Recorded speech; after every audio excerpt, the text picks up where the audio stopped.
댓글 받겠습니다. 우리나라 오늘은 해안 지형에 대해서 공부하겠습니다. 우리나라 여기 해안선, 동해안과 서해안의 해안선을 볼게요. 동해안은 이렇게 단조로운데 서해안과 남해안 같은 경우에는 서해안이 그 해안선이 복잡합니다. 그 이유를 이 지금 빨간색 이 산맥의 방향과 보면 알 수가 있는데, 지금 여기 왼쪽은 이렇게 서해안 표시한 거예요. 이렇게 생겼죠? 근데 동해안 같은 경우는 여기 주먹 졌을 때 이렇게 반듯하게 산맥이 형성되어 있습니다. 그렇게 해서 이 상태로 산맥이 있다가 후빙기 태수면 상승으로 이렇게 물이 차 들어왔어요. 그런데 그러면은 해안선은 어떻게 될까요? 여기는 산맥 방향이 이렇게 됐었기 때문에 그대로 해안선이 완만해요. 하지만 산맥이 방향이 이러했던 서남해안은 어떤 곳은 육지가 바다 쪽으로 나와 있고 어떤 곳은 들어가 있고 이런 식으로 해안선이 복잡하게 됐습니다. 육지가 바다 쪽으로 나가 있는 곳을 곶 혹은 반도라고 하고요. 바다가 육지 쪽으로 들어온 곳이 만이라고 보면 되겠습니다. 우리나라 같은 경우에는 중부지방 같은 경우에 이 태백산맥을 기점으로 해가지고 동해안과 그다음 황해안 해안선이, 동해안은 단조롭고 황해안은 복잡하다. 이 정도는 알고 있어야 될 것 같아요.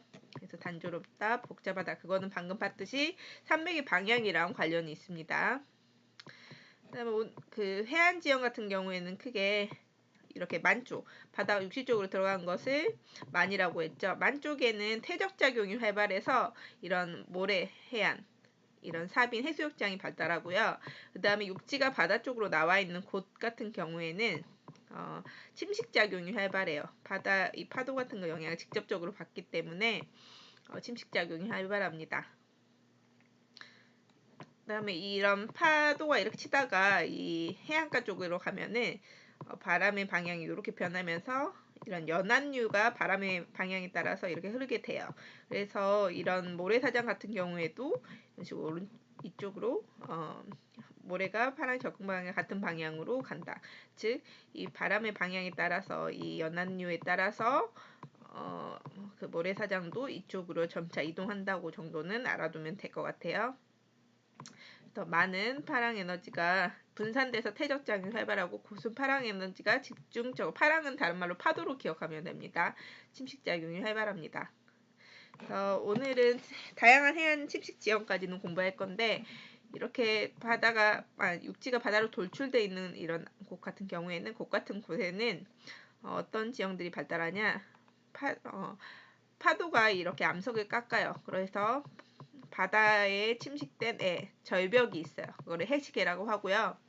그 다음에 파도가 깎아서 평평한 이런 면을 우리가 파식대라고 합니다.